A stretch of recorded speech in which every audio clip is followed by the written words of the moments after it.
Welcome back, everybody. This is Dunder Moose, and I have for you the inimitable B-Dubs. B-Dubs 1776 on Twitter. I got a banner for that. So if you want to follow him along on Twitter, x.com, B-Dubs 1776. And we're here to talk about yet another Bronsteen. How shall we say? A Shuckstein. That he was able to run, and this is my first crack at him since it happened, and this is going to be a doozy. So, B-Dubs, welcome back onto the show. Perennial favorite guest. How did you get the idea to run the Shucked Oyster as your Bronsteen, even though like they hadn't even launched yet? I've returned to the Moose, the Dunder Riz podcast. The Riz is loose. The Moose is loose with the Riz in the biz. They can't be stopped. We're going up against Macris today. Alexander Macris is over on the Pundits podcast. So if any of you guys have any taste whatsoever, you'll switch over to that. You'll hear what Macris has to say. You'll see what's you're going on over there. And then you will say, oh my goodness, I can't believe how ridiculous. I'm surprised. I'm honestly surprised. I'm surprised. I'm not surprised, but I'm surprised because since day one, I've been saying that the BroSR would take over, that they would do it all, that they would leave the 5e soup aisle geeks in the dust, and that includes the fellow who helped write 5e, the pundit, the Urbanski with the Lesty. He can't do it like we can do it. I can go on hours and hours. I can go on, if you don't interrupt me, about how the BroSR would take over, that we would win gold. But with the Bronsteen taking over, it's the talk of the town. The Bronsteen is the talk of the town. And a lot of people like the pundit, like Urbanski pundit, and the Griffinstein, and the Cerulean Rexorosis, they might say they hate the BroSR. And honestly, you know what? If I wasn't BroSR, I might hate the BroSR too. To be honest, because we're just taking over. So there's no room to breathe for anyone else. Now you asked me a question. I ignored it because what's the point of your questions? I'm here to say what I need to say. Why would I do the Shucked Oyster as a Bronsteen?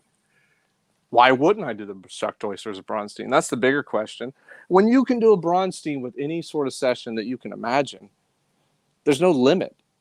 There's no limit to what you can do. There's no limit to your ideas. There's no limit to creativity, except the things that the soup aisle nerds want to bring upon you and kind of pour on your head like a chunky soup. They want to pour it on the floor so you slip. You gotta stop laughing. You're gonna mess up my promo. You kill me with that soup stuff. The soup stuff started here, guys. Just so you know, this show, this guest, that's where that whole meeting started. Well, first of all, let's get the legal stuff out of the way. Black Lodge Games has posted anything with the term shuck in it is my intellectual property. This stream is getting a DMCA immediately. You will be sued in a court of law. It's understood. I don't blame him. He has a fantastic Kickstarter. It was the talk of the town before the Bronsteen was the talk of the town. Right on. And my understanding was it did banger numbers, big league and big league numbers, and ended on September 5th. I honestly wish we could have got in before the September 5th so I could tell all of you guys to go give as much money as possible to our friends over at Black Lodge Games because they're great guys. They make good products. And I was able to deliver a Bronsteen with just their promo materials. Can you imagine what you could do if you purchased it and gave them the full cost of admission to get in? What could you do? I think you can still get in on it. Even though it's done, I think you can still do a late pledge. So I've got the link up both on a banner and I put it in the chat. So if anybody wants to, make their mom disappointed that the satanic panic was right, and now they're imagining themselves going to brothels. Outstanding. Go recommends late pledges go. Go give money to Black Lodge Games. They're great guys. They're theater kids. Honestly, the theater kids had it right all along. Guys Who like knew? guys like Griff, guys like Pundansky, guys like Cerulean Beta. Those guys, they had it wrong. They didn't have it right. What do we got here? What did Black Lodge have to say? Oh, they were just confirming you can. We got late pledges, which will be cheaper than drive-through. So definitely jump on that if you were all going to. Jump on it. But unfortunately for the legal issues, Black Lodge is right. I'm gonna pay Black Lodge 9,000 times what I made running the Shuckstein, Bronsteen. I'm gonna pay him 9,000. Well, you're not allowed to contact them directly. I can't contact them directly. Yeah, no, you're gonna have to talk to someone else for a license. I'm gonna let the Dunder Moose know, and he can let Jeffro know, and then Jeffro can go tell, John Mollison, and Mollison can go tell Black Lodge Games that they can go collect 9,000 times zero in dollars from me. So that's the plan, because you can't if you contact them directly, you'll be called a stalker, a weirdo. It's a shame. You don't want that to happen to you. So go ahead. What do you got on your mind tonight, Dunder Moose? So it's the thing I'm always thinking about. It's like the reason I have a show. For whatever reason, I'm an idiot. I am an idiot with a magnetic personality. It's all I got, but I have access to some really amazing brains and talents, and I get to be around people that are really moving the needle as far as what is possible with games and what is the most enjoyable way to do this kind of stuff. And so for me, I love the Battle Bronsteen, the Session Bronsteen, the Brosteen, whatever you want to call it. A Rose by any other name would still be more fun to play than conventional. And so what I want to do is I want you to share your story. I'm sure it got crazy on Shuckstein. So part of it's going to be just the stories of what happened, what surprised you and what challenged you. But I also just really have a heart for people that are on the outside looking in saying, I don't know about all the Twitter drama. I don't know about all the heat, but it sounds like you guys are having a blast, and I want to repeat your methods. So like maybe some just concrete rubber meets the road things that people can do to have the kind of experiences that are just driving everybody up the wall crazy for this stuff right now. So starting with Shuckstein, like how did you go about putting it together? What was your like minimum viable product to run a Bronsteen? Well, first off, it helps if you have a amazing campaign that's been going for 150 plus sessions. That's number one. Dubs Run's been going for sessions upon sessions, dozens of sessions. It's going to reach 9,000 at some point. You guys are all going to be like, "Oh my goodness, it's 9,000." It's above 9,000. That's insane, because that's a meme. Mm-hmm. It will happen. For now, around the Shuckstein, I think we're like 160 something like that. Okay. So that helps. That's number one. Having a real campaign, going for real numbers for a real long time, that helps you find out where's the interesting points in your campaign. Okay. Everyone has these points. Yeah. I talked about it when Jeffro was on a Dunder Moose podcast, Dunder Riz podcast. It's probably going to get a lot more listens than this one. Unfortunately, it's in the almost the 2000s now. This one's it's my biggest one ever. RPGs are broken, fake, and dumb. Yeah, you killed it, because that's a great title. People see that and they're like, what does that mean? I have to listen to that craziness. And then they hear my hysterical jokes and Jeffro's amazing RPG anthropology. Tonight, they're just going to hear me talk Bronsteen. That's all they're going to hear me talk. I'm going to try and get you guys in the know on how to run these things. Unfortunately, I think we only have about 6 listeners. Most of you have probably run one, so that's a shame. Yeah. But the people who are going to listen later are going to be like, oh my goodness, this is how I run one, because this word, Bronsteen, and that's pronunciation, Braunstein, unless you want to do more of the Austrian Braunstein, like Du Hasmik. If you want to do that, that's cool too. Well, okay, so I've been told that Wesley himself pronounces it Braunstein, but ask Wesley how he says Gygax. So I don't know if we can go with this is Gyjax. He says Gyjax. Okay. Yeah. So it's all right. I kind of like Gyjax. I'm into that. But yeah. Yeah, we got Black Lords games. We got Jeffro Jorgensen. We can do that stuff. But the fact of the matter is, Braunstein, no matter how you say it, what you want is an ongoing campaign. That makes it better. Now, but can we camp on that real quick? Hold on to your next thought. Okay. That is one of the things that the others are saying separates what we do from Bronsteen, because in theirs, it starts off with Wesley giving you an hour history on what's going on in the camp, in the historical setting.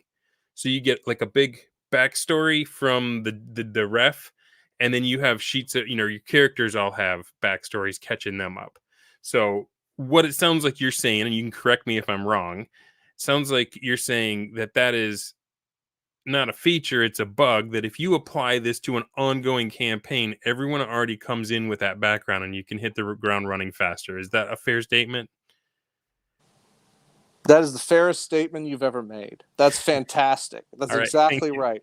If you have a campaign that's ongoing, the people who matter, okay, they can come in hitting the ground running, which is what happened in the Shuckstein, which was done with the Shucked Oyster promotional materials on Kickstarter, because you don't need much to do this, okay? You just don't. Look, I think you should all get out there, give Black Lodge Games, take a second mortgage on your house, give it to him, pay him as much as you possibly can, $20,000-$30,000, so he can deliver on as many of the stretch goals as possible. Do it today, do it yesterday. You need to get on it. You guys you're slow, make it happen. But you don't really need much for these Brownsteins. So when I saw that his concept for how do you start with the Shucked Oyster, how do you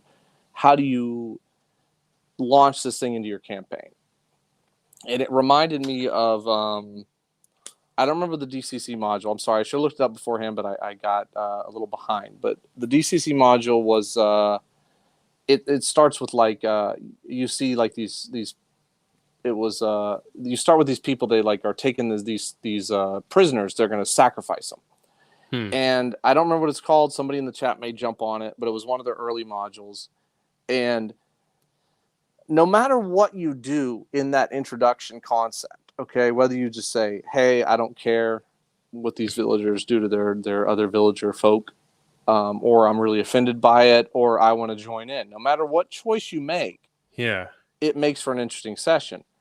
And I feel like the Shucked Oyster has that as well.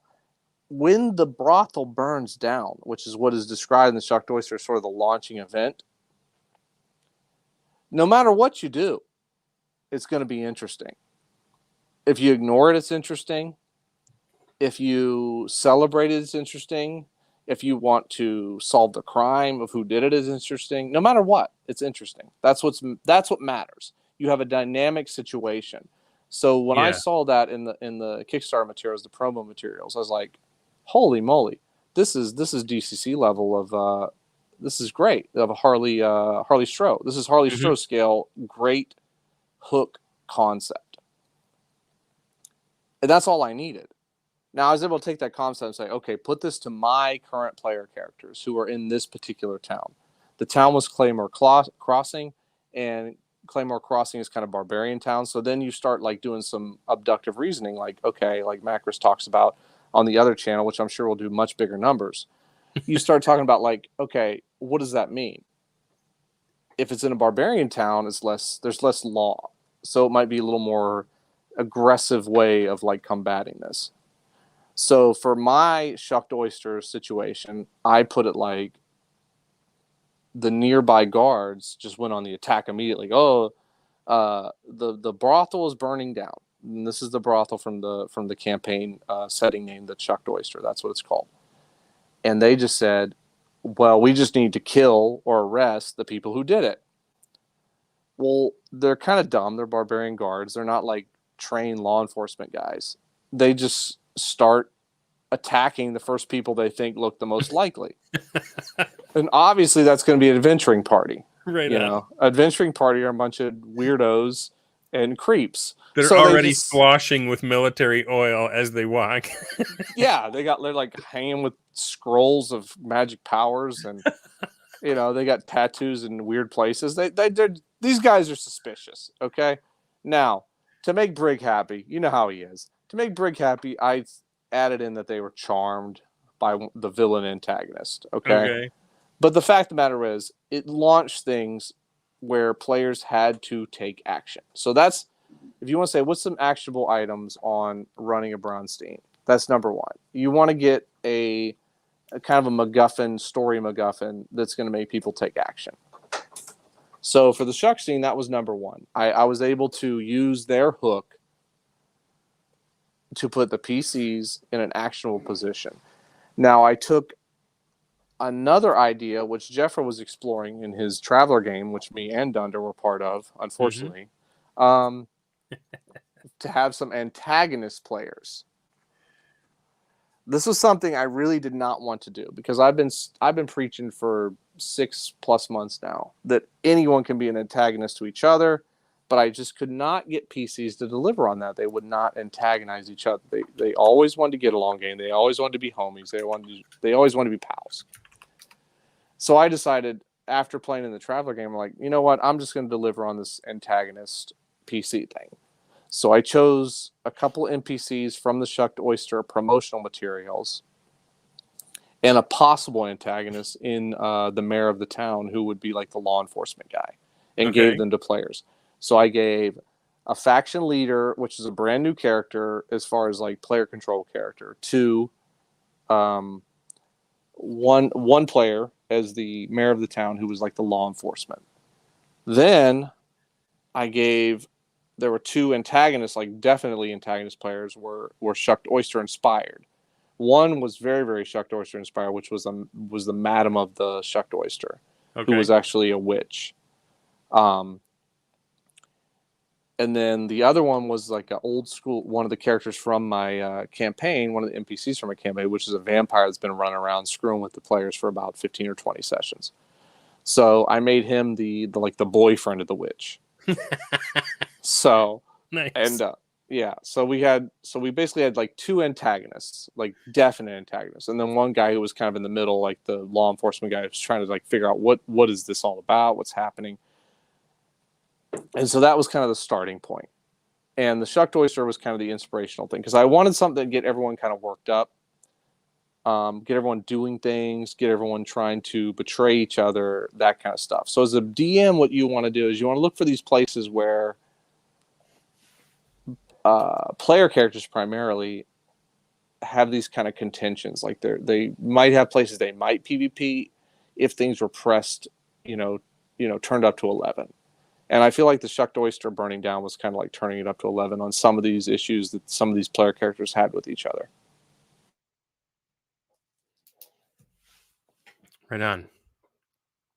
So we've got interesting factions, played powerful factions. Some of them were any of them played by the DM, or were all of them had a human assigned to them? Not that the DM's not a human.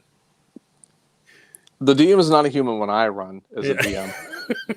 So I'm a force of evil out to get the players. No, they were all controlled by a gentleman of the Brosar. All right. So the witch was a dude. The vampire was a dude. The police officer trying to figure it all out. They each had. Okay, gotcha. Yep. All right. So we've got a situation that Well, why is it important that we have a story MacGuffin to spark people into action? Can't we just kind of get the pieces on the board and they're going to gin up something on their own? Or you would think so, and you'd wish and hope. You'd hope for that. You'd have those moments where you silently think that, man, that would be great. It'd be terrific. Yeah. You'd sit alone sometimes and lament that that's not happening. You would argue with Jeffro in the back channels when he says that they'll never do that, and you say, yes, they will. And then, unfortunately, as always, much to everyone's chagrin, top to bottom, friend to foe, Jeffro's right again. I hate it. I hate it so much. I wish a couple things would happen. I wish he would be maybe nicey nice, or I wish that he'd be wrong sometimes. But neither is happening. Neither is happening. All that you're left All is you're the left feeling with. when the worst person that you know is right. The worst person I know is one of my best friends, and it's a That's right. shame, and it gives me headaches sometimes. But go ahead. Well, once you get past your own cognitive dissonance, then it's fun to watch it to happen to other people. That's true. That's why I'm his friend, so I can watch everyone be mad at him, and I just laugh. They're like so mad. They can't win. They can't win because he's always right. I can see it right now. I can see on the other channel pundits like, all right, hey, Macros, you heard that Jeffro said this or that. It's wrong, right? And Macros is like, what are you talking about, dude? I can see it right now. That's happening. Well, you're not going to see Pundit or Macros. It's just going to be like 3 of Pundit's books. And like Macros is going to be politely listening to Pundit explain to him how anything that Axe would hope to accomplish, Pundit's books already do that. That's probably true. That's a good point. Yeah, I've read both, and I can confirm that that is the case. And Macros right now is politely explained to him how his books are terrible. I'm sure of it. Who knows? All right. I know. Was there anything that once you got it up and running, was there anything that really like either surprised or horrified or delighted you about the way the Shuckstein went? Here's what surprised me the most, and this is in my session report for the Shuckstein, which is over at bdubsanddragons.blogspot.com. It's the place where all the best session reports are because they're mine. What you will find that shocked me the most, which will shock all of you, because we did an entire podcast, me and Dunderiz, that's right, about how we don't have one-to-one real-time bathroom breaks. Unfortunately, what we discovered is with the Shuckstein, that's exactly what you have. That was precisely what happened. What? I had 1-to-1 minute time. That was the shocking thing about the Shuckstein. When you run a Bronsteen with when you run it in like a city or a small area, here's what you're going to find. You might actually do well to just use 1-to-1 reality time, which is okay. Like torch timers, like Shadow Dark, right? I don't know anything about Shadow Dark. I've been told that if I say anything bad about it, I'll be canceled. Oh. I've also been told that if I say anything good about it, I'll be canceled. So I'm just going to not say anything about it. I'm not going to say anything about Shadow Dark, except I forget I brought it up. The Shucked Oyster is a fantastic Shadow Dark module. That's what I'll say. Ew. That's all I can say. So, again, take out a second mortgage and go give some cash to Black Lodge Games. What I found is it's 1-to-1 minute time, meaning I would go talk to, let's say, the madam of the house and be like, okay, what crazy scheme are you doing? And she'd say this or that, and then I'd go back to Brigadine, who was playing chaotic, evil barbarian, and be like, okay, what are you doing? Like, you guys got accused of this crime. What are you doing? And I would find that when I went back and forth to them about the time it took them to do the thing that they needed to do versus the time it took me to get back to them and confirm that they did it, it aligned pretty well with reality time, like 10, 15 minutes. Like, okay, it would take you about 10 or 15 minutes across town and go talk to this person. It would take you about 10 or 15 minutes across town to go try and stab this person or whatever. So that was probably the most surprising thing. And okay. I think when people run a Bronsteen inside a city, they can lean on this real time aspect.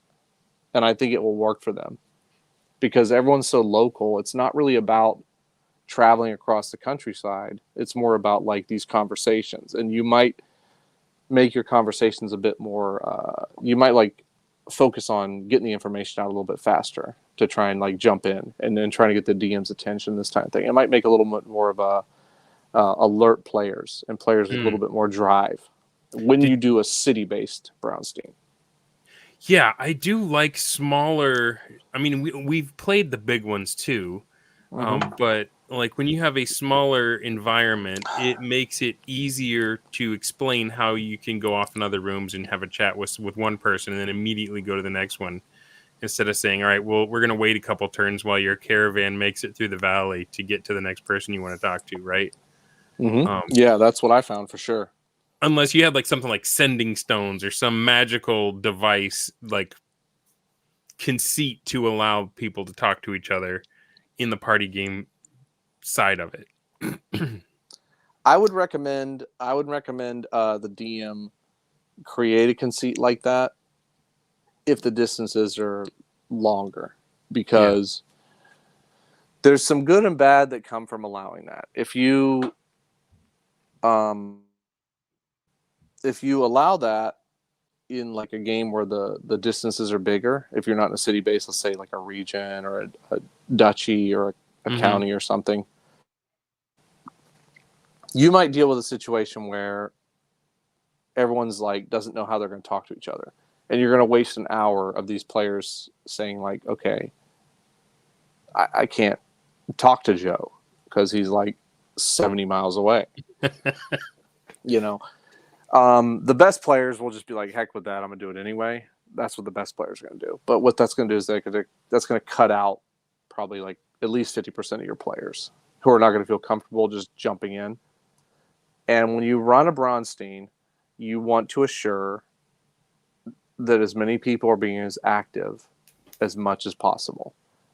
And this is what Wesley discovered based on the Blackmore documentary, which was when he was in another room, like room B, with one of the faction leaders. Over in room A, 2 or 3 of the faction leaders were just talking, and the DM wasn't even there. And as per the Blackmore documentary, this was a surprise to him. It wasn't planned. It was just how it went. And everyone knows if you deal with player characters in a D&D campaign, that totally makes sense. You're not shocked by that. You understand that that's the personality of those people. That's how they roll. Yeah. Their and impatience. There's too much excitement to just wait for your turn, right? Yes. You want to jump in. So if you're running a city-based Bronsteen, like the original Bronsteen, I think you can probably allow people to do real-time in face-to-face communication. And that also sets up better situations for assassination and charm and things like that. Because they say, hey, I got to get in a room with this guy and talk to him. And then what happened in the Shuckstein is after the initial thing of the Shucked Oyster burning down and some of the player characters being blamed, some of the player characters then ran after the madam and her boyfriend who did the blaming. They chased them down an alley. Okay. And during Did they know chase, it was a vampire and a witch they were chasing? They had no clue whatsoever. Okay. I mean, I'm sure they probably had an inkling that there might be something weird going on with those characters if they're not morons. But I never talked with those characters. I can't confirm if they're morons or not. Those players are generally pretty decent players. They're some of my legacy players. So they chased them down an alley. And to have these conversations, they had to be face to face. Because I did not install any sort of conceit like, oh, you can communicate via, magical telephone or whatever. Mm-hmm. And so to talk with these people, they had to chase them and find them. Okay. Well, they got them in an alley, and guess what? It was a vampire and a witch. Like I said, the madam of the house was a witch. Her boyfriend was a vampire. They had their own reasons where they weren't best buddies. So they had their own, contingent goals that I gave them. But the two kind of thiefy characters, it was a thief and a barbarian, they basically got charmed by these two characters. And for the rest of the session, they were just doing whatever they said. So that was their the rest of their session after the first hour, they were just like these obedient pawns for the rest of the campaign, for the rest of the 4-hour session or whatever. So, and that kind of puts the players in a bind, right? Where you want to have your own agency, but you're like, if I'm being a good role player, Mm-hmm. I have been charmed. I'm gonna acknowledge the strength of that play that someone else got the hand on me, the upper hand, right? Yeah, I would say so. And I told this to I've told this to players before because we've had a lot of charms run through my Dubs Are On campaign recently, the last 6 months or so. I would say when you are charmed in one of these real D&D campaigns, you look at it as if you have your exact same personality, you've just changed your goals. Yeah. So you're still the same guy. It's just your goals have changed to whatever the person who charmed you tells you your goals are. Especially if it's a dominate or something like that. Like the vampire Yeah. charm is very, very powerful. So Yeah. That's a I great way wouldn't to go put it. yeah, I wouldn't go around being like a zombie, like yes, master. Like I would still be like the same person. You know, I hate to go into some really nerdy stuff, but if you remember the first Avengers movie, Yep. Hawkeye gets charmed. Mm-hmm. He still acts like Hawkeye. He's just Hawkeye with like a different guy giving Yeah. orders, basically. His eyes flashed green or something. Yeah, it's like Right. he's still doing the same sort of stuff we see him do the rest of the series Yeah. of movies. It's just he's And just doing it for someone else. I bet if we talked to those players, they'd say that it was still fun, even though they didn't have as much agency. It was fun interpreting how they were going to carry him out. Like my first view of this was in Trellopolis. Macho was running it, and it was Bob Stevens. I think I've shared about this before. He got charmed by some fire newt wizard things, and he was driving a skiff, an air skiff that we were all on. He immediately like dumped my guy off the side and then tried to rocket it into the wall. And it was just like he didn't even hesitate. He was there for the character and what was going to happen. It was terrifying. A lot of fun though. That does sound scary and fun, but that's what you deal with when you're dealing with some charm stuff. What's Jeffro got to say? What's he saying? So he says campaigns run down to a stale detente state. Adding in these adversaries creates scenarios that are worth playing, adds heal energy to the session. Heal energy. Well, I don't think Jeffro's watched wrestling, so I'm gonna. He just said like Charleston shoe energy or something like that. He's very good at dancing. Yeah. So no, he also says Bronsteen sessions played in succession just give the most bang for the buck. I can confirm that, and I think you can as well because we played in the Traveler campaign, which was focused on Bronsteen style sessions. So what does that mean? There might be some people listening to this probably later, not right now live. They're over there with Macris.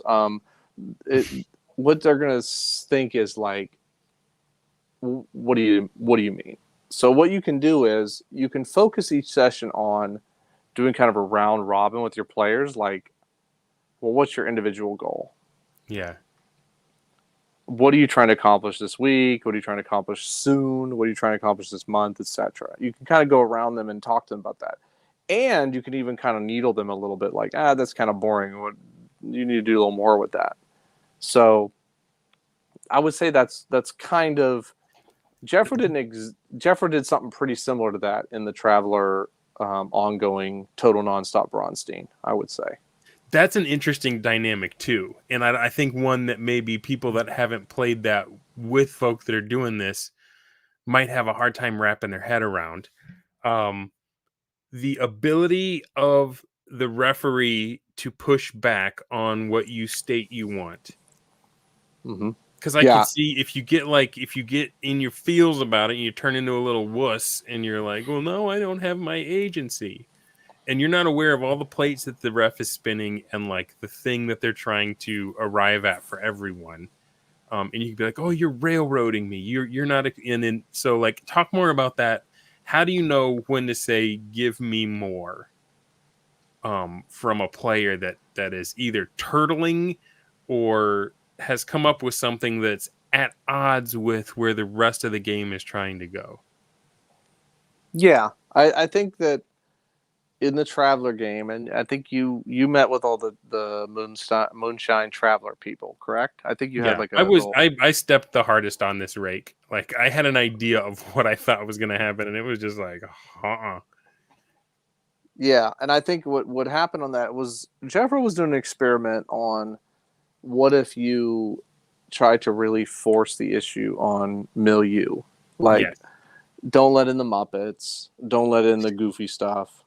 You know, I don't know who would let Muppets in their campaign. That's ridiculous. Anyone that would do that, Terrible campaign. They really should rethink it all. Yeah, how on Honestly, earth would some DM just absolutely allow absurd. Muppetization? Everyone knows, and then it's just ridiculous. I appreciate that Black Lodge Games really struck out on people and told them that they shouldn't be doing stuff like that because it's just insane. In So my defense, I had ordered this book months ago and it had gotten lost in the mail and it only just recently showed up. So I didn't do the book report. I wasn't on board with the milieu. I think that a lot of us can do the milieu. A lot of the bros can do the milieu if we're given a decent direction. Mm-hmm. And I feel like the people in Traveler did a great job. Anytime that things got really off track, Jeffro was kind of pushing people back on track. I think that was the experiment that he was doing, is like, let's see if we can deliver on this milieu. And yeah, with it being a unique milieu of like a particular style of sci-fi. To be clear, he wasn't like giving line readings and he wasn't saying, no, you don't do this, you do this.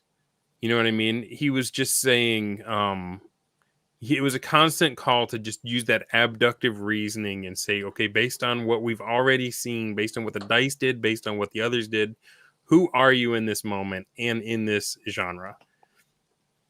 Yeah, and I had a fantastic time. I really liked it. I think it's still ongoing. I think he might come back to it now and then when he needs to experiment with some stuff. The characters are still alive in my head, man.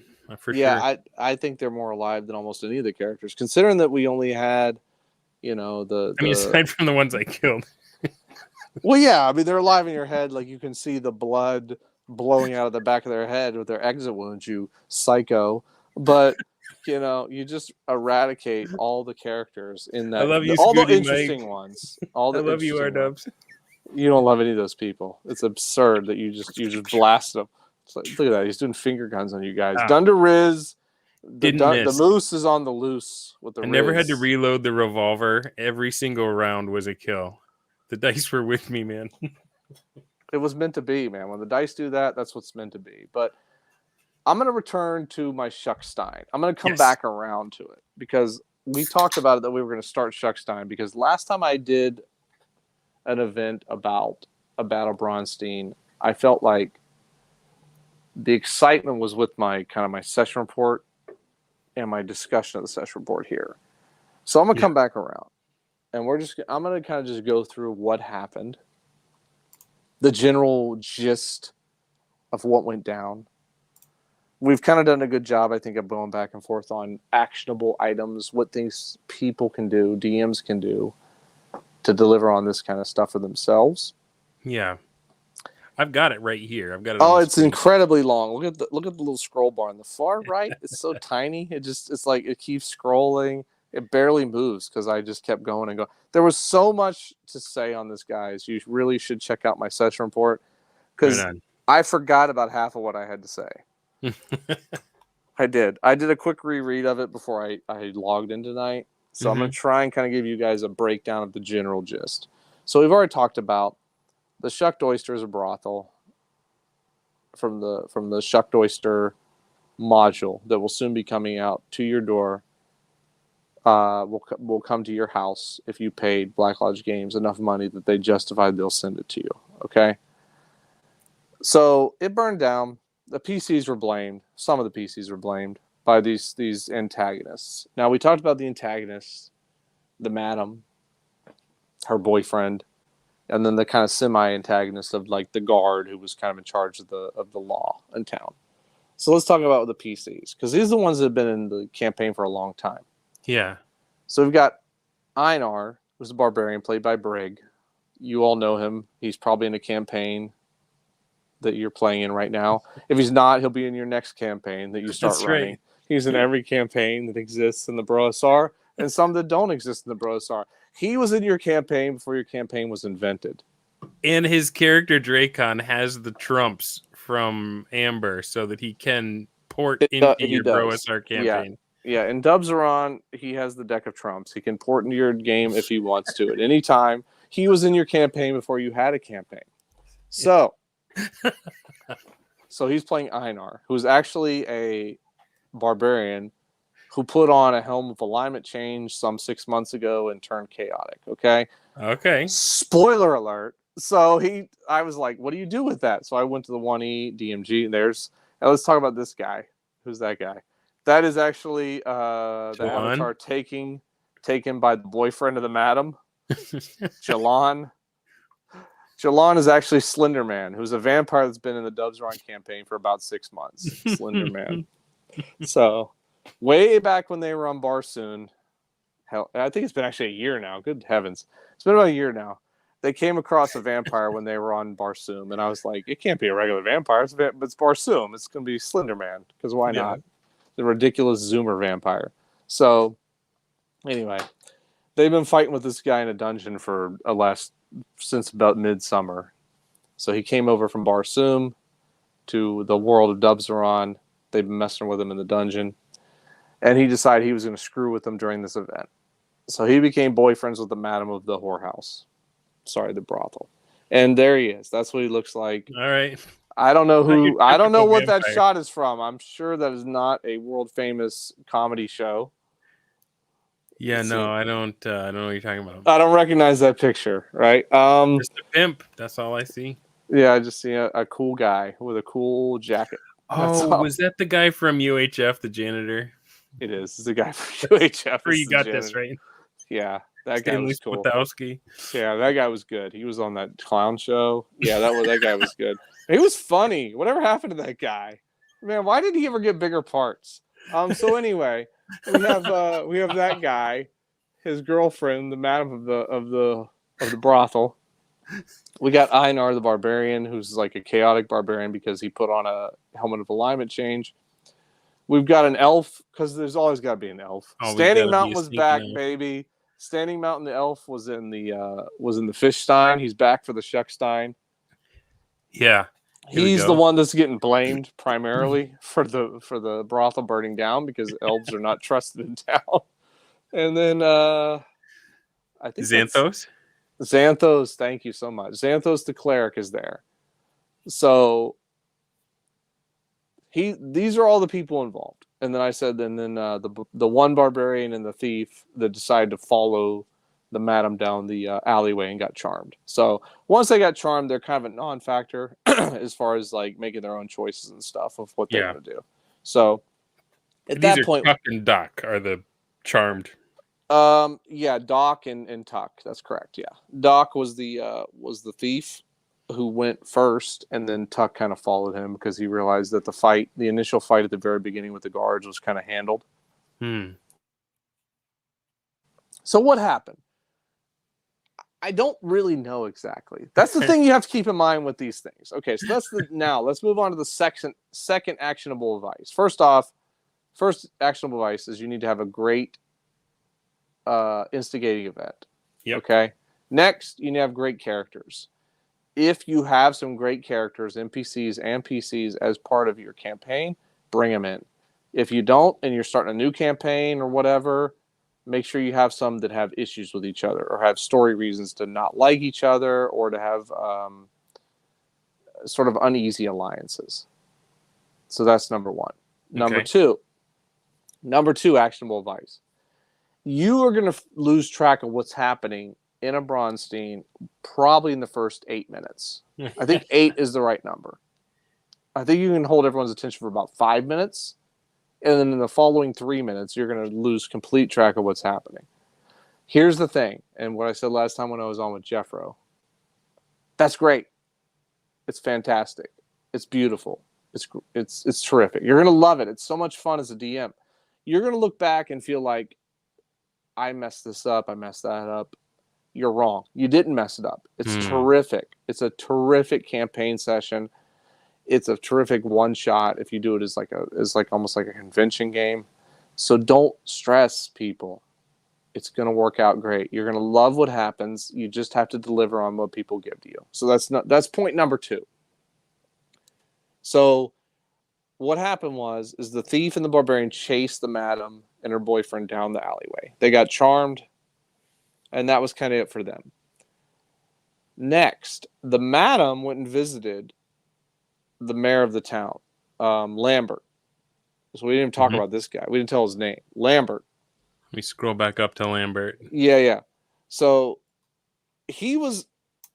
I kind of was like, this was the NPC henchman for a patron player, Kyle O'Connor, for months and months and months and months and months.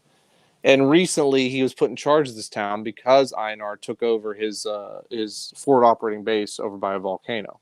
So we didn't really know what this guy's personality was or story or anything because the patron player hadn't really given him much or really didn't care that much. It was just kind of a guy, like some stats. So I was like, well, here's a great time to give this guy a personality. So I was like, you got a guy who's a barbarian warrior type is now in charge of like upholding law in a barbarian town. In my opinion, that can go like a million different ways. Yeah. It can be like super violent, super calm, super, chaotic and dumb. Like he can just totally mess everything up. So I was just like, let's just give this to a player and he can tell me. He can tell me what this guy's all about. Okay. Mm-hmm. So that player spent about an hour trying to kind of get his hands around what is even happening. Do you give a character like this to an experienced Bronsteiner or to a brand newbie, or either one? It doesn't matter. It really doesn't matter. When you got a character where it's like you have this NPC who can go all a million different directions, mm-hmm. you let the player sort of decide what direction that is. So if you gave it to one of your players who always tends to play like fighters who always just want to kill everything, it's like, okay, well, you got, this guy's going to just try to kill everything. That's fair. That fits this character. If you get to one of your players who's more like standoffish and more careful, it's like, mm-hmm. okay, this guy is a little bit confused about what's happening. He's more careful. And the second one is what we had. We had a player who was a little more careful. So he just kind of like stood back for about an hour of the 4-hour game time and just like, okay, what is happening? Who burned this down? What do I do? And that's kind of what he spent his time doing for about an hour. And okay. And that was interesting to see because, like I said, this was primarily an NPC in the past, and we didn't really know who this guy was. So he started giving him some personality. That's the other thing you're going to find is actionable advice on a Bronsteen is it's a great way to give NPCs some character who maybe got forgotten or no one ever really cared about. Now you have to care about this guy. This guy is the one who has like, 200 or 300 troops. Yeah. Who's like patrolling around town and might decide that he's just going to go after you with his 200 or 300 troops. So now you need to care about this guy. Whether you hate him or love him, you need to acknowledge what he is, And he doesn't stay central casting for long once you put a mind behind his situation and the way he expresses himself. Yeah, central casting is a great way to put it, yeah. It's like it takes the central casting aspect out. All right, so those are the pieces. All of your players were experienced, or you had some noobs? They were all experienced at Brosar Games, but they weren't. We had how many? We had two. We had two people that were totally new to Dubsron, and that was the Madam and the guard captain Lambert. Mm-hmm. So, yeah, Svetlana was the Madam, was the name, and that was. I think I took that name directly from Shuckstein. So yeah, I took her name and personality and stuff from Shuckstein. Is she the one with the broom on the cover? Maybe, I'm not sure. Black Lodge can let us know. Okay. If you pay him, give him some money, and then he'll let us know. Right on. It's like those old commercials when we were kids. Read the book. Yeah, put a quarter in the machine, and he will let us know in the chat. Inquiring minds want to know. Mm-hmm. That's a fact. Yeah, so we had two brand new people to Dubsron, which I did on purpose because I wanted some new blood to the antagonist aspect. Tora says that's Madame Vise with the broom. Okay. Good to know. I guess Tora just wrecked their income from that. 20 grand out the window. Great job, Tora. Boom. Roasted. Black Lodge. Black Lodge has to shut their doors now. Thanks a lot. We'll never see the sequel, Shuck Doyster 2, the oral tradition. That's horrible. That was a throwback joke to an earlier stream. I apologize for everybody listening. That's the worst thing you've ever said. I got them both in the same stream. The best thing, the fairest thing I've ever said, and the worst. So I'm looking at a screen that says scoring and reward. You want to talk a little bit about that? All right. Yeah. I can talk about scoring. Here's the scoring. I don't care. Scoring is stupid. Scoring is terrible. If you're doing scoring in Bronsteen, you're terrible and you should retire. It's awful. I did scoring in the Fishstein, and guess what I learned? It's awful and no one cares. That's what I learned. That's what I learned in the Fishstein. Jeffro's right again. I hate it. I hate everything about it. I don't want to say it out loud. I hate it more than pundit hates making sense. Okay, I just can't stand it. All right. Scoring system is everyone will know who won. It's just obvious. It's so obvious. Yeah. But there was a reward. Yeah, man. I advise giving a reward.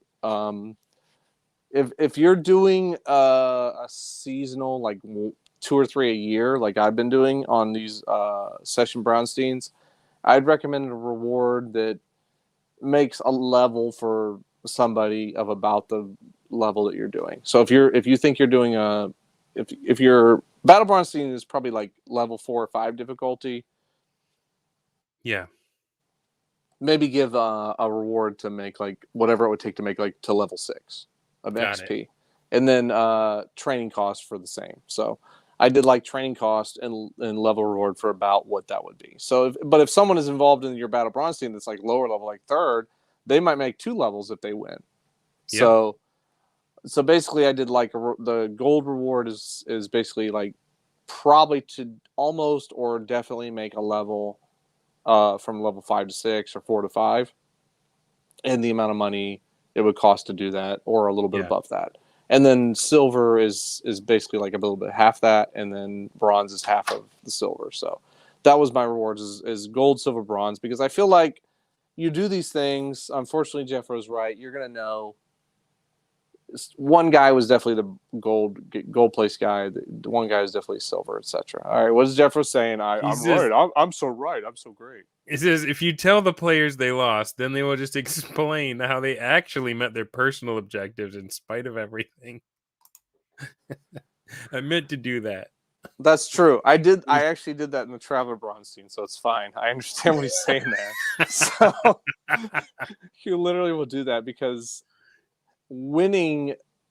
That's the thing. Like, okay, if the DM determines that you lost, you'll be like, well, especially if you have these legacy players that are like PCs from the ongoing campaign, they might be like, look, I might not have solved the mystery of who burned down the Shuckstein, but I stayed alive.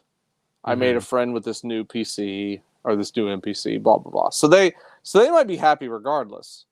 So the reason you would give a reward bonus at all is to try and get people to be like, look, it might be worth it to you to not be a get-along game.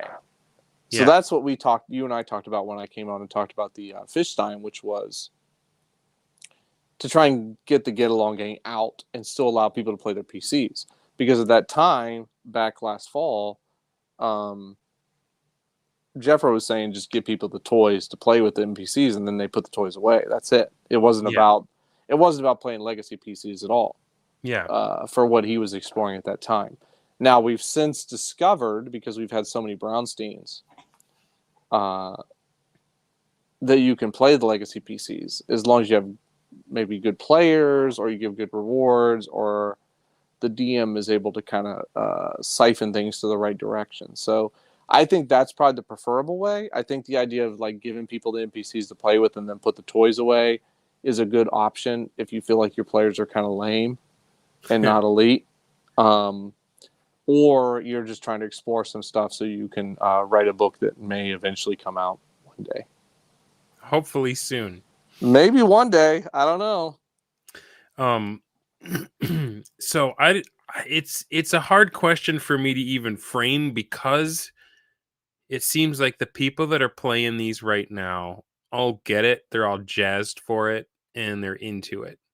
But I have been talking to some of my other friends who are still in the Bro SR, but like maybe running home games and stuff like that, about like just how magnetic people are to 5e, and even if you can pull them away from that, it is very hard to, if you didn't get fascinated in this through Twitter or through YouTube or through whatever stuff the bros are doing, it can be very hard to reprogram someone to see what it's like. So like What kind of stuff can you do when you see you're running one of these, and maybe there's a couple players that are just, for whatever reason, just all they can visualize is Get Along Gang? That's actually a session Bronsteen or battle Bronsteen is actually really, really good to kind of shake those people up. Yeah. It really is. And what you'll find is they'll either rise the occasion, or you'll just siphon them out. Like, okay, they're just not up for this. This isn't for them. Yeah, and they'll probably self-select out, like, I hate this, right? Yes, you'll have that. You said, the guys who got charmed probably were still having blast. No, they weren't having blast. They were completely mangry, and they were doing like passive aggressive, like, yes, master, I will now obey you. It's like, okay, gotcha. Yeah, so we were having a little bit of that going on. So it's fine, but it's okay because they self-select out. What happens is the people who show up to these session Bronsteins who can't cut it or just have a bad night or whatever it is, they'll kind of siphon themselves to the side and just kind of become a non-factor. And all the people who are up for it and ready for it and ready to kick some butt and do something amazing, they will jump to the front. Yeah. And they'll be the ones that the story's told about. And you say, oh, that's not fair, whatever. It's like, okay, it's exactly fair. That's how fairness works. The people who are worth talking about are going to be worth talking about. We don't talk about like Genghis Khan's butler. We talk about Genghis Khan. You know what I mean? Like, it's not a shit. It's like, okay, yeah, he probably had a pretty cool servant. His manservant is probably an interesting person, but we're not discussing that guy 1,000 years later or whatever. So Yeah. it's to me, that's totally fine. So what happened in the Shuckstein, to continue, let's start from the middle. What happened is Inar, the barbarian, who's played by Brig, chaotic barbarian, he eventually convinced the town guard guy that the cleric was the problem. I don't know how this came to be. He said, you know what? I think the cleric burned down the brothel due to its prurient purpose. He doesn't like it. Complete lies, slander, foolishness, completely untrue. Totally untrue. But the guard captain was like, that's as good as a reason of any. I agree with you. All right, so that was one thing that happened. So they all got together and they started marching their armies. So they both had a pretty big armies. Inar the barbarian took his armies on the back way to approach the Shuckstoister, and the guard captain took his on the front, came towards the front door, because they heard that all the other faction leaders were over the Shuckstoister doing this, that, or the other. Because what happened was, Standing Mountain the Elf was trying to investigate. He came back to the Shuckstoister, which was just totally burned down. It was just embers, charcoal. It was just burnt wood everywhere. He came back to investigate, but Svetlana was like hiding. No, she was like looking at it like, oh, woe is me. I'm the damsel in distress. Mm-hmm. And then she had a couple of assassin harlots who were like hiding in the embers, and they like jumped out and attacked the elf. So they were in a combat. And Xanthos was there too, because he decided he would help the elf out. Let's go back to the place and investigate. Maybe we can learn something from the embers, blah, blah, blah. So what I ended up doing as a DM is I ended up just kind of running that combat. And then after a round of combat with these goofballs, I would go back to Inar and the Mayor Lambert and what was the guy's name? Jalon, the pimp guy. I would go back to ask them what's going on, and they would tell me what they were doing and who they were talking to, and I'd be like, okay, let me know if you're doing any actions. And that's the thing I would like DMs of Bronsteen to keep in mind. It's very interesting to keep up with the stories, the schemes, the bullcrap that these people are doing. Mm-hmm. But what you really need to know as a DM when the rubber hits the road, when things are moving, you need to know what actions they're taking. Because the schemes and the lies they're telling each other is interesting. It's fun. But as a DM, it's meaningless to a DM in the heat of the moment. You need to know, are you attacking someone? Are you marching somewhere? Yeah. Because it's like, the reason why you're marching somewhere does not matter to me right now. It matters to me later when I do a podcast. I can tell you, oh, it's pretty interesting this guy was betraying this guy. I think that's pretty cool. But right now, I need to deliver on the ones and zeros, the X's and O's. That's what I need to do. So basically, the things they say may or may not be anything they're actually committing to. They may just be trying gracious, to they lie about everything. They fool lie to people. themselves. So here's the question then, like, what about the practice of memeing stuff into existence, like over and against the DM? Right. That works. That actually works better in like an always-on campaign with 1-to-1, like memeing something on Twitter or whatever. It's not gonna work as well on a session Bronsteen, in my experience. Because I torqued off one of the guys in in the Amberstein that's going on, or the Braunless Dicestein that's going on right now, by memeing a military force into existence that like didn't really match the size of the city. Sounds like cheating, but that's just your way. Yeah, Dunder Riz tells you how many troops he has before he kills you. That's what he does. That's the thing is, like, if the DM buys it or gets excited for it, or Folder, you didn't have to bust yourself out like that. It's not working out for me. I think that's why he's forgiving me so quickly. The guy that I was trying to give all the troops to just showed up dead on a pile of garbage. But anyway, that's beside the point. We're gonna get into that one later. That'll be another episode.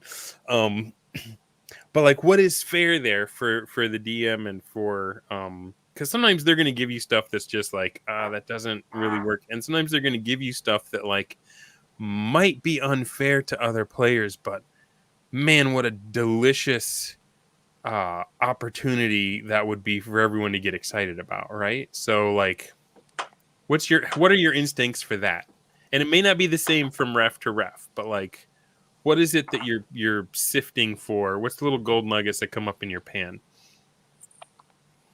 Yeah, man. It's generally speaking, like I said, session Bronsteen, you're gonna let less meme stuff in, generally speaking, than like a 1-to-1 time, always on type of deal. So in the case of the Shuckstein and even the Fishstein, it's just there's not going to be a lot that's going to be like memed in, like, oh, guess what? I have this particular henchman that has this ability. I'm mostly not going to let that slide.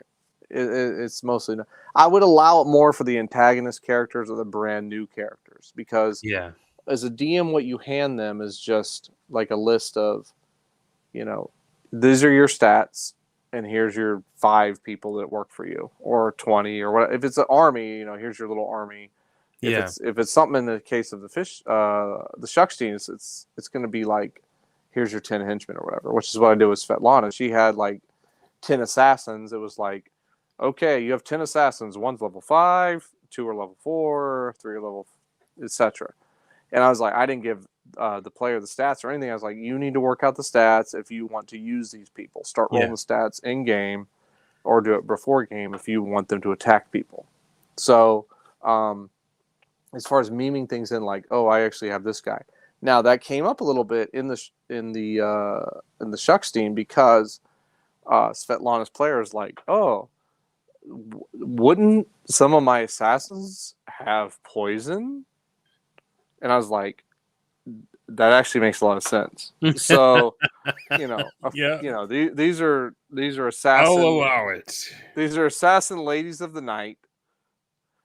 Would they have poison? Well, we all know that, when women want to, knock people off, poison is a pretty common thing they use. It's pretty common. So, 1982 Chicago Tylenol murders. Look it up. There you go. I'm not going to look that up because I don't want to get on a Fed watch list, but I get what you're saying. So what you would do is, I'm like, okay. So I was like, I gave him a percentage. Like, well, I feel like there's a 25% chance that each of these people would have that. Go ahead and roll that while I go talk to such and such person and come and let me know. Mm-hmm. It's like, you can even give that over to the player. Like, it's 25% chance each of your assassins have a poison. There you go. Roll that, and I'll come back to you in 10 minutes. That kind of deal. So you can meme stuff in. You can give a percentage chance if you think it's like hit or miss, like maybe, or it's pretty likely, but not 100%. You can do that kind of stuff. So that's how I would handle that. Right on. Because I feel like certain refs are, I mean, they're like you said, you can't follow up every single thing people say, but you're tracking the actions, and like sooner or later something's going to come along and you're like, this is what the whole night should be about. Like, This is that convergence we've been waiting on, right? Yes, and that happened in the Shuckstein because, like I said, the elf went to investigate the embers of the shucked oyster, found the madam there, and was like, I'm going to go talk to her because, he was like thinking all wrong. And Xanthos, the cleric, was there, and he's thinking all right because he's a cleric. But her lady assassins jumped out and stabbed at the elf with their poisonous blades because he ran the numbers and found that these two had poisonous blades. Yeah. Now, because the player was relatively new, he didn't realize the elf had like such good armor class, and he started missing, and then a full-on combat happened. So what happens in Axe combat is a little bit slow, even with my guys who play and understand it, but I run Axe, it's a little bit slow. So that was why I decided I would go back and forth between talking with these various people and going back to the combat off and on. And but the elf survived, and the combat raged on with these players doing like serious hardcore PvP against each other. Yeah. The person that was in charge, the guy who was in charge of the madam, was having to do hardcore attacks, and then casting spells while the assassins held them off the witch. And then the cleric was trying to climb through the rubble of the place and attack, and it was just a whole thing. It was a really good combat, and it was spaced out. It did take an hour, but it was like off and on. Like I would do one round of combat, then I would go talk to somebody else, and I would come back. Mm-hmm. So it was. I knew it was probably going to be about a 4 or 5 round combat. And so they were cool when you're like in the middle of combat. You're like, okay, that's the end of the round. I'm going to go talk to some other people, and I'll be back. And they're all like, okay. I think so, because it gave them time to contemplate. Because I think every single one of them has spells, so they probably wanted to think about what their next round of spell attempt was going to be anyway.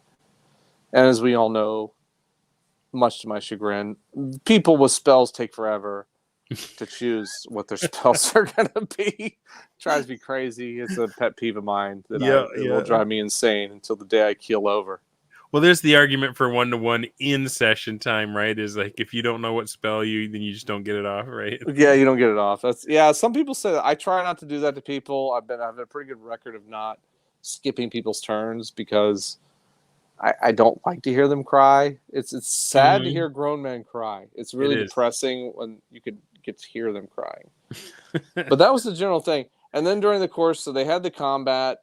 Inar showed up with the town guard, and the town guard's like, "You're all under arrest." I didn't know what was going to happen. They all put their hands up like, "Okay, we're under arrest." Inar, the barbarian, came from the back as Svetlana, the madam, was running. She made a big deal that I'm going to run out the back door and get out of here. Yeah. So she met Inar, the barbarian, right in the back alleyway and got killed because it was a freaking barbarian. Come on. Yeah. Against like a witch. So that was it for her. So she was dead. Everyone said that they were going to allow themselves to be arrested, and then we delivered on the icing on the cake, which happens in all of these Bronsteins, which was there's an evil altar in the basement of the Shucked Oyster in the Dubzaron world.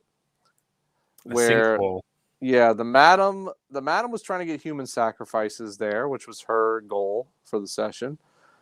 But Jalan, the pimp guy, and Inar, Jalan did not realize this. Inar, the barbarian, was trying to get the altar and take it out of town to the evil volcano and thus release the evil gods of the Norse mythology into the Dubzaron world. So this was something that was building for 6 months to a year in the Dubzaron campaign. So what happens is you might have a situation where as a DM you're like, I know it'd be interesting for my campaign is this, that, or the other. But it's like if you just do it, it's kind of boring. But if you put stakes on it like this, like, okay, if those two players had lost this session, that would not have happened. I would have made a judgment call like, okay, those evil gods of that pantheon never come to this game world ever because these two guys lost this session where it was like a turning point. You know what I mean? Yeah. So, but then if they won, then we do have the evil gods. So that was kind of like I think this is a way that you as a DM, you might be like, I think this or that could be interesting, but I want the players to have an impact on it. You put a session Braunstein, and that's where you decide where the impact happens. I think and that's a good way to do it too. put the stakes on it and say it's up for grabs, but then you just see what happens. It's not up to you to try and exactly make a moment. You're just like, well, this was a night when everything hung in the balance. Yeah, exactly. And anyone could have won if the elf and the other good guys had convinced the guard captain to just kill everyone or whatever, then the bad guys wouldn't have got the altar out there, and the evil gods wouldn't be released. They don't necessarily know that all that hangs in the balance, but that's not what's important. Yeah. I'm just going back a little bit to the whole wizards not ready tags. There's always something magical at the table when the wizard player is being a pedantic nerd and the fighter player rolls their eyes just like their characters would. Right on, man. That's true. They would. Fighters deserve less, though. I'm against fighters. Generally speaking, I'm a wizard and thief player, so I think fighters. Yeah, you were getting into it with Night Danger a bit ago about that. He was on the Rolling Bones podcast, Yeah, which is a fantastic podcast, it is. which you should all listen to before you listen to Pundit yell at Macros. I'm sure Macros now is already regretting. If he's on video right now, you can probably see in his eyes is like, what am I doing here? You can see it. You can go back tomorrow and listen to it, guys, because you can't listen to both me and Dunder. He's getting Scudder for Mike face. He's giving the face like, what am I doing here? This is insane. Who is this Canadian guy yelling at me about nonsense and cheese poked magic? In the eye with a pipe stem. I mean, has he brought up cheese magic yet? Over under on this brought up cheese magic yet? Anyway, moving on. Go ahead. It's your interview show. Do your interview. Yeah. Well, another question from earlier where you mentioned most of the people that were from Dubs-Around came in knowing what to do, but you did have a couple characters that you created, and you mentioned giving them goals. So I'm interested, how much of a goal do you give them? And like, is it like, this is what you're trying to accomplish? Or is it like, here's one thing your character cares about right now, but you can make your own goals based on this later down the stream, right? In the case of, I've done it a little bit different both ways. The Shuckstein, my goals were very, very like sort of set, like in a point system, because I was trying to get people not to get along games. Like, you really need to PvP people. Yeah. And they didn't listen enough to the point. And if you go back and listen to my old Dunder podcast about the Shuckstein, you'll hear me say, fair to Midland success. They didn't listen well enough to be worth the trouble, in my opinion. So I decided this time I wouldn't go through the trouble of a scoring system. I would just give general goals. What's like an example general goal? Like what did you give Robert Stevens as playing the hag? Yeah, Robert Stevens playing the hag. Sorry guys, there's a witch, there's a hag, and the madam of the Shucked Oyster. So and that is actually in the Shucked Oyster, which is a fantastic module I've never read, but I'm sure it's great. 5 stars. I'll give you 5 stars. Never read. It does. I see why you started with it already burned down. Yeah, it's already burned down. So it was a hag in the module, and I'm like, oh well, yeah, I like hags are great characters. I've had some really great hags in Dubs-Around. Terrifying. So it's a terrifying monster, and it's a very easy monster to generate in Axe as well. It takes like 5 minutes. So I told him, I can't remember the exact scoring system, but I basically said like his job was to basically sacrifice on the altar in the basement of the Shucked Oyster a certain amount of levels of player characters, like player control characters. Okay. Got it. And if he got to I think if he got like 8 or 9 levels, he won basically. Like, no. If he got to 8 or 9 levels, he would release. Oh crap! I totally forgot about this until this moment. He would release Stormbringer onto the world of Dubs-Around. It would come back into the game world. That's what. So that did not happen. So you want to talk about high stakes? I don't even know what I would have done with that. I would have brought Stormbringer back to my campaign world. Yeah, it was like if you get 8 levels of player character levels sacrificed on this altar, Stormbringer comes back. And I said, I don't know why Svetlana the Hag cares about Stormbringer. You give me a reason why she would care about this sword. you know. And he didn't even come up with it. If it would have happened, he probably give me a reason. Hey, she wants to wield it, or she wants to give it to her boyfriend. What did happen? Is Stormbringer still in the sun, or what happened with that? Stormbringer, I've actually done some investigation of this because it's a great question, because I've tried to figure it out. Stormbringer fell into one of the Brosar campaigns that is now on hiatus. Okay. I think it was Elffinder's Broken Lands campaign, which is kind of like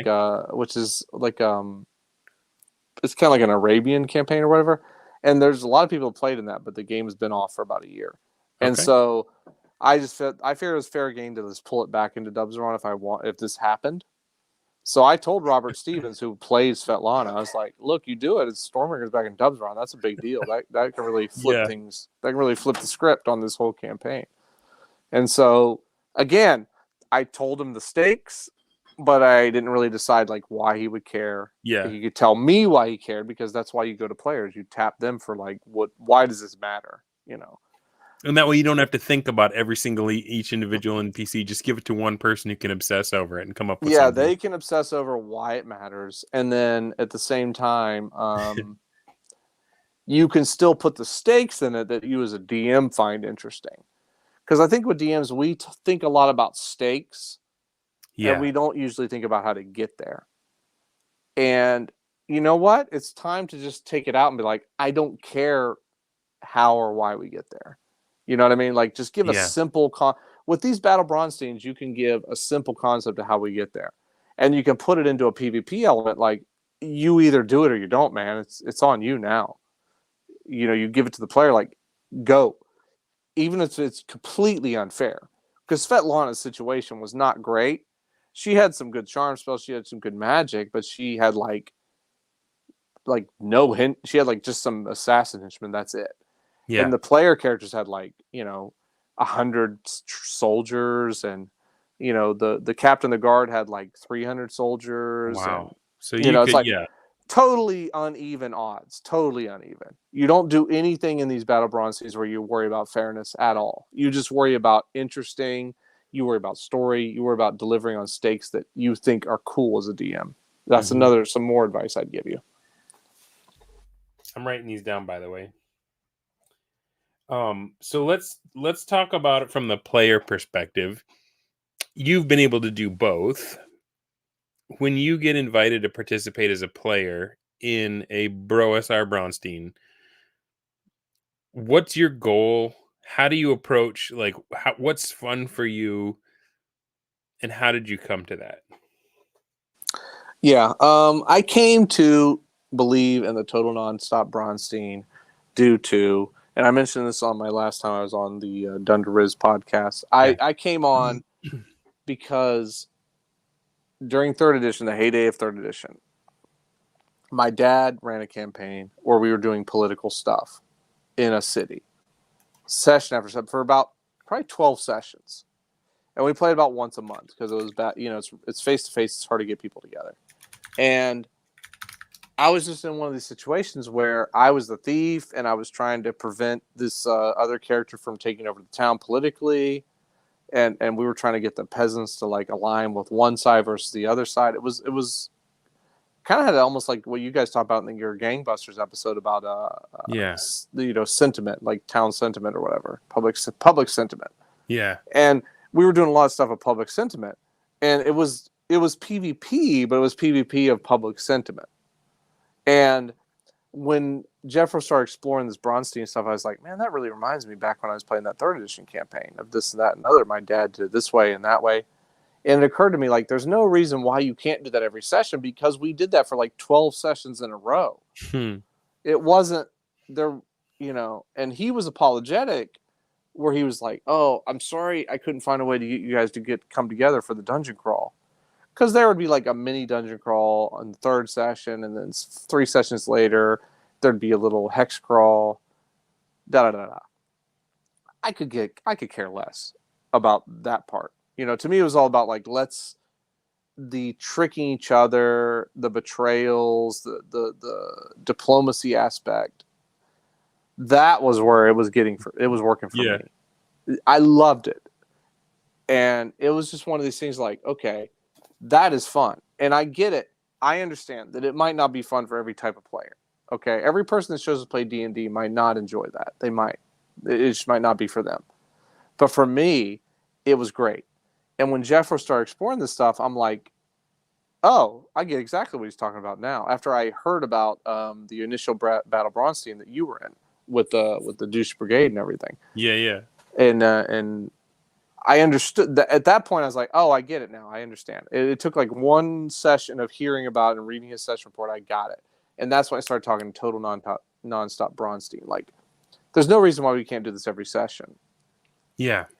And as a player, I come to that and I'm like, okay, I'm looking to win, but I'm looking to win in a way that's entertaining. Yes. For me and for other people. You know, and you've seen that. Okay, let's go to the Traveler game. I wasn't here for the Traveler discussion of the Moonshine discussion. So what did I play? I played, you know, Stickler or whatever, the guy who was like trying to take over the spaceport before I got it just blown up or whatever. Yeah. You know, you actually did not off me. That's true. You were not the one to kill me. Someone else killed me. But and then later, after that guy got killed, we went to a different planet with different characters. And I played the Zatoichi, the blind swordsman. Yeah.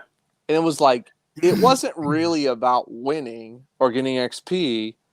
It was about just playing that character as honest as I could. Yeah. The character made sense to me in my head. And then I was like, okay, where can I make as many Bronsteen issues as possible? And I would always look for doing that. It's like, okay, if you're playing an honorable character, here's what you can do in a D&D game.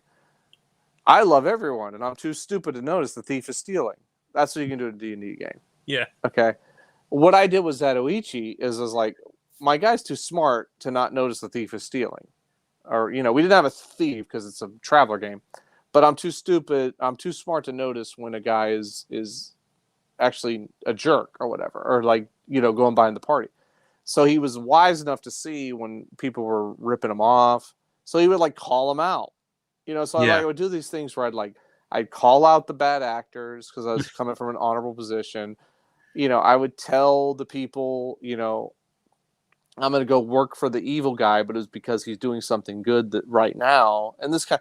So it was like, you look for where not just winning, but win in an interesting way. Yes. Traveler's very good at that because you're not worried as much about XP. You're worried more about delivering on the experience. So are you doing it for the session report, or are you doing it for the DM? Like, who's your audience when you're thinking of who am I going to entertain? When I'm in the session, I'm trying to entertain the other players. Yeah. Like the same way I am right now. Like, I think I've been a little off tonight. I haven't been dumping on you as much because you're Dunderriz now. Look, your mustache is incredible. Yeah. I will shave it and then you can pick on me. It's her suit. It's her like suit. It's a line. It's got a nice square aspect.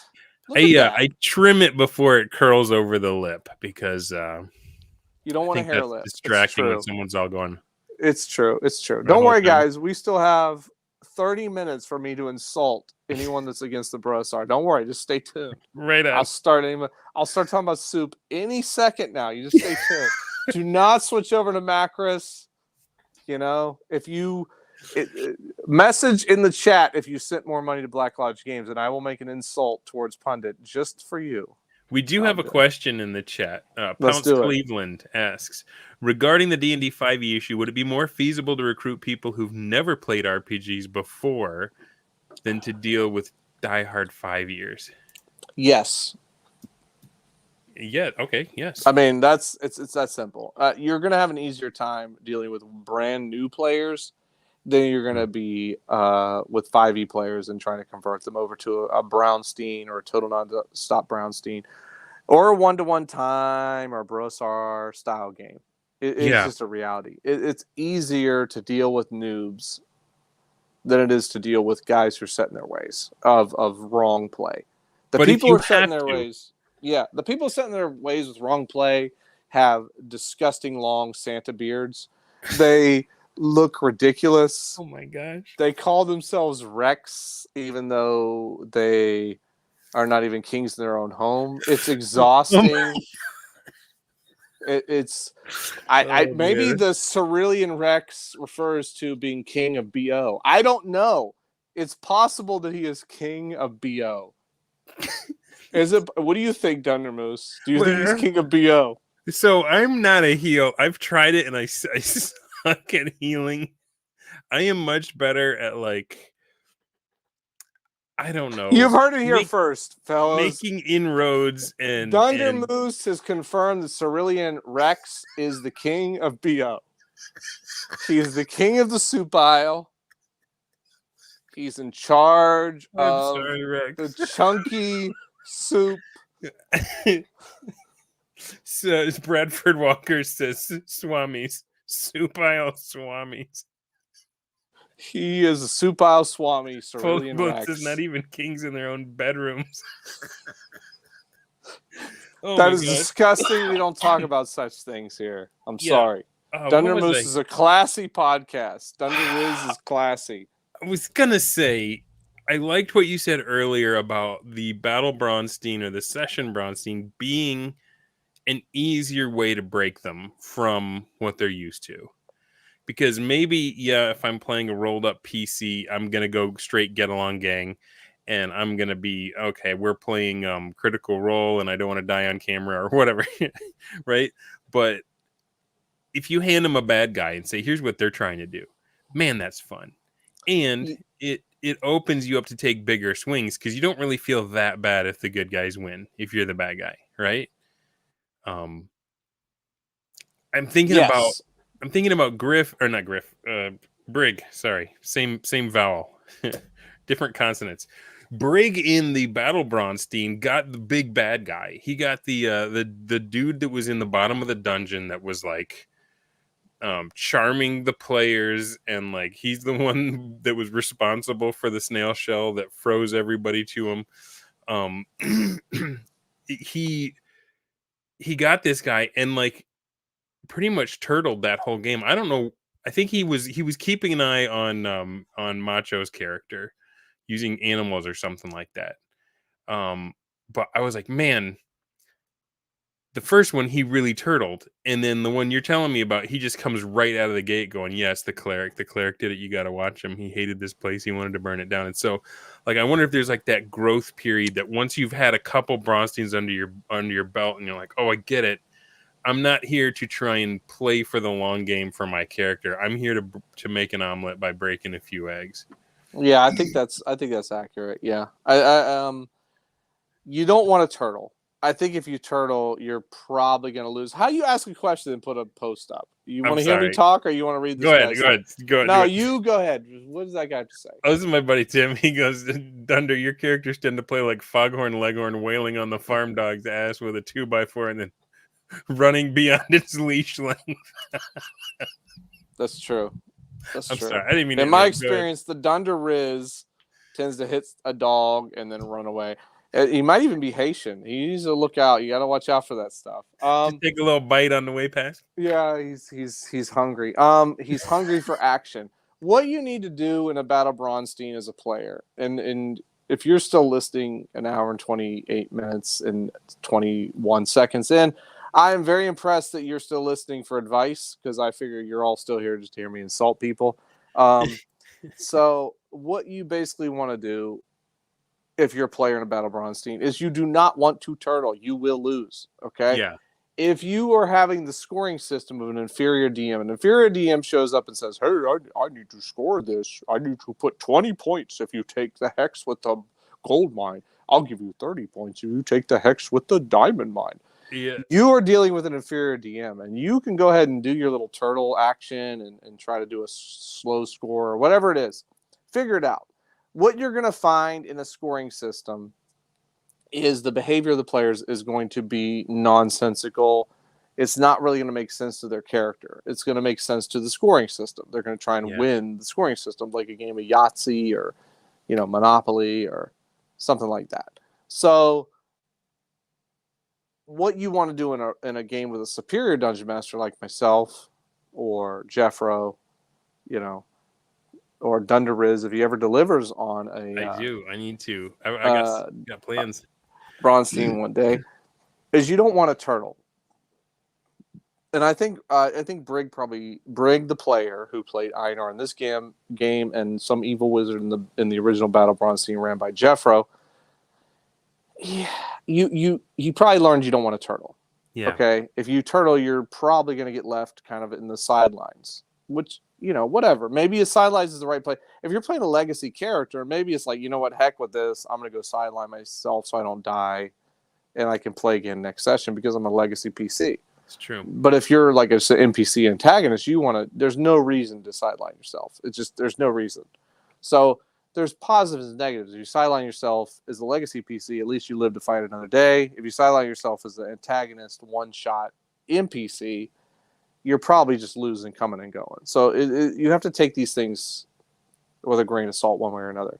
But let's explore the fact that Dunder Riz, despite being the Riz master, has not delivered on any sort of Battle Bronsteen at all. What's going on there, my friend? What's the haps? What's going on? Well, my first idea was not well received, and I just didn't have the fortitude to gut it out and do it anyway. But I still want to do that Bronsteen. My first idea was to just get a bunch of streamers. Black Lodge was going to do it until their Kickstarter really got in the way. John Mollison. I wanted to do a Bronsteen and have most of the players be streamers and have us stream it all at the same time, so that if anyone was confused about it, they could watch it. They could go back and watch it from multiple points of view. That's not a great YouTube strategy because I feel like we kind of share the same audience, and so we would all just get a fraction of what we usually get watching. And I don't know if anybody would really want to watch a 4-hour event more than once. So I might just do that one as a normal one. We've got some stuff coming up that I'm not even sure how it's going to work. Like we've got Bronstein. And I was like, well, could the one I was envisioning fit into one of the it's a Bronstein of Bronsteins, if you will. So I got to figure that stuff out. But man, we've got some great quotes too. Bradford Walker says, learn what violence of action means. It will save your playing experience and get you wins. And Folder Bloat says, play like you're wearing a bomb collar. Yeah. Well, I don't want to throw Brig under the bus for that first performance too much, because I feel like sometimes you can have a plan of what you think is happening and the convergence just happens in another area that you haven't had much access to. Right? Like, I feel like that kind of also happened to Dornall in the first one, where like he was doing stuff, he was active, he was going to go after the Palisade, but things just coalesced away from him. And so how do you deal with that and being okay with that as a player, saying, hey, I was doing my part, it just, this time around, I got charmed, or maybe they gave me the truth serum and I told them that I was playing both ends against the middle and I didn't wake up, right? People sometimes ask me, what does the B and B dub stand for? Sometimes they ask me that. They bring it up. They come to me, hat in hand. What does the B and B dub stand for? The B and B dub stands for bus driver, because I'm going to be the bus driver on both of those guys and ride right over them. Because you know what? Honk, honk, guys. I'm riding the short bus. I'm driving it. I'm going to run over both of you. You both didn't deliver, okay? Brig delivered in the Shuckstein, and based on what I read of the session report, not in the Battle Bronsteen. You know what? Sometimes we have a bad night. We have a tough night. We don't get it. We don't understand. It would have been very easy not to understand the Battle Bronsteen. It was the very first time we're running this. Any of us. Yeah, okay? It's true. Any of us. So anyone who didn't like play at the S tier, it's like, it's not a big deal. It's going to happen. Not everyone was going to be the A+ student and have, the charges of douche brigade or whatever. It's not everyone can be that guy that night. But, he did deliver in the Shuckstein, and so did Dornall, because he ran Dornall actually ran the mayor, the law enforcement. So he was actually the one that ran it. If you listen to Geek Gab, he talks about it, and I appreciate him putting me over on having a good session and having a good time. So I enjoyed having a new type of player as part of a Dubs Ron session, including a Battle Bronsteen. All right. Well, we have gotten through all of my questions. Are there any other nuances or actionable advice, anything that we didn't get a chance to cover tonight as far as how to run a Battle Bronsteen or how to play if you've been invited to one? I think we just need to understand that the Brosar won. We took over. You know, like It I feels said, that way.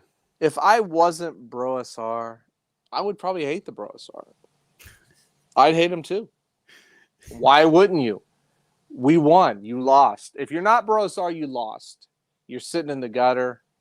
You just look sad. You're hanging out in the soup aisle. You're Drinking out of your dented can. It's exactly right. You have a dented can. Thank you.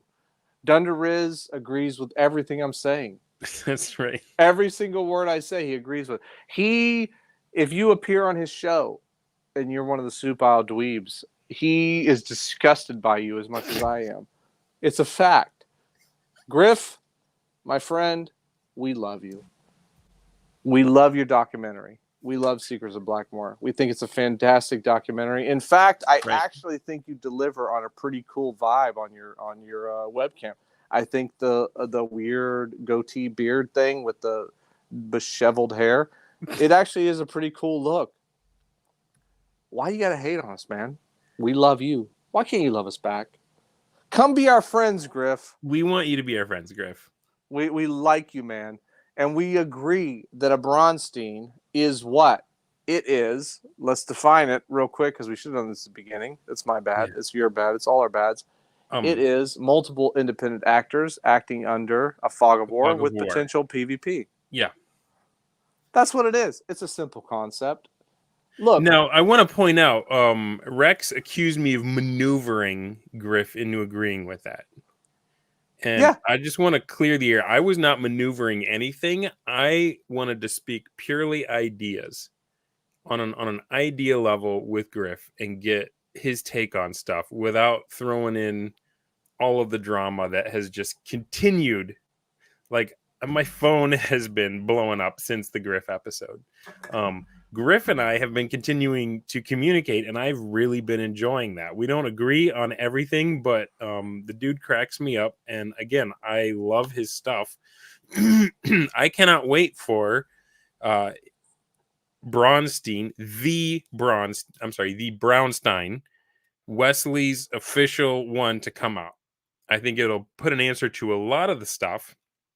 I still have hope for that bright future where the OG innovators of the game recognize the bros who are also innovators in this game, trying our best to find the thing that makes it as special as we can and share it with everyone so you can play it at your tables.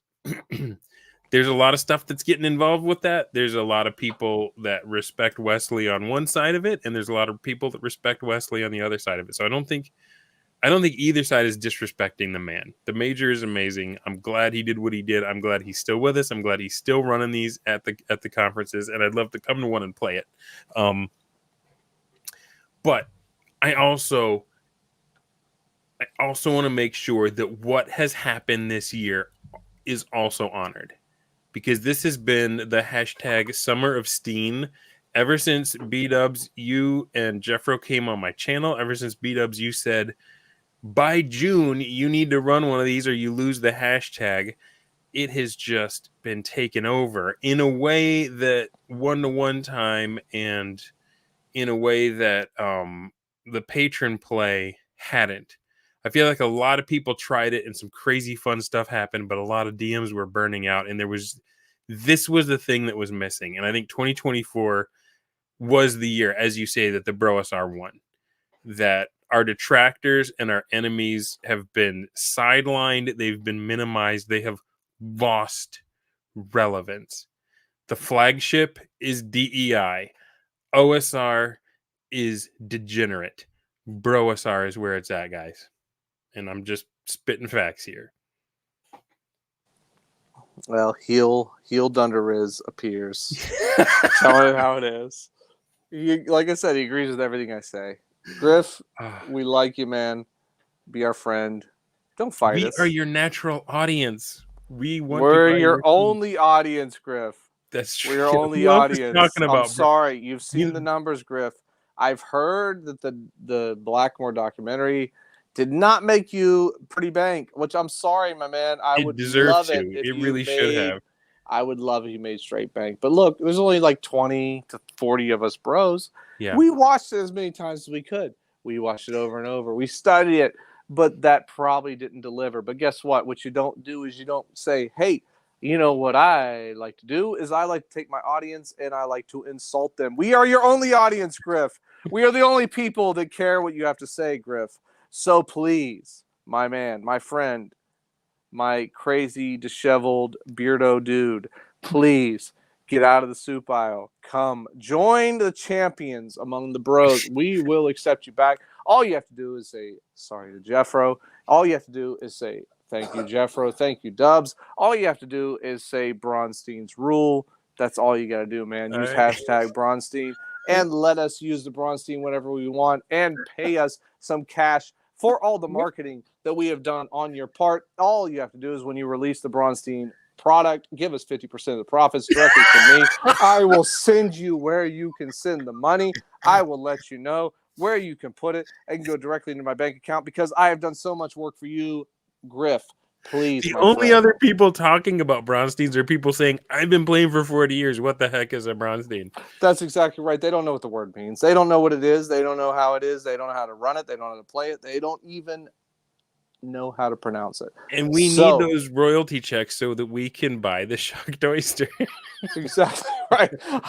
Look, my second mortgage on my home for the Shucktoister has put me in the dumps. My wife is not happy. My kids are not happy. They do not have shoes. They don't have socks. I just need something for you, Griff. Give me some help, my friend. Look, I can just talk about how you probably smell like old cheese or that you should not be hanging out with a cheese wizard. I can say all these things, but instead I'm going to say, we will take you back. We will bring you back to the bros. We will love you. We will support you. We'll embrace you. But you just need to apologize to all of us publicly. The Dunder Riz came to you and he said, here's the definition of Bronsteen. And you agreed to it because Dunder Riz cannot be stopped. He is a mind manipulator. He is a mind flayer. He is the Githrocky. That's what he does, my friend. So, look, I can't believe any of you still listened an hour 42 minutes. I haven't even said anything interesting for like an hour. So if you're still all here, I appreciate it. But if you have some questions, throw them out there because I think we're probably going to wrap it up. Or I'm going to talk some more smack. I don't know where we go from here. I think we peaked. So I want to thank you guys all for tuning in and listening, or watching, or however this has been inflicted upon you. Everyone, go ahead, head on over to Pundit Stream and support Alexander McCrease. And until next time, have a good one, bros. Goodbye.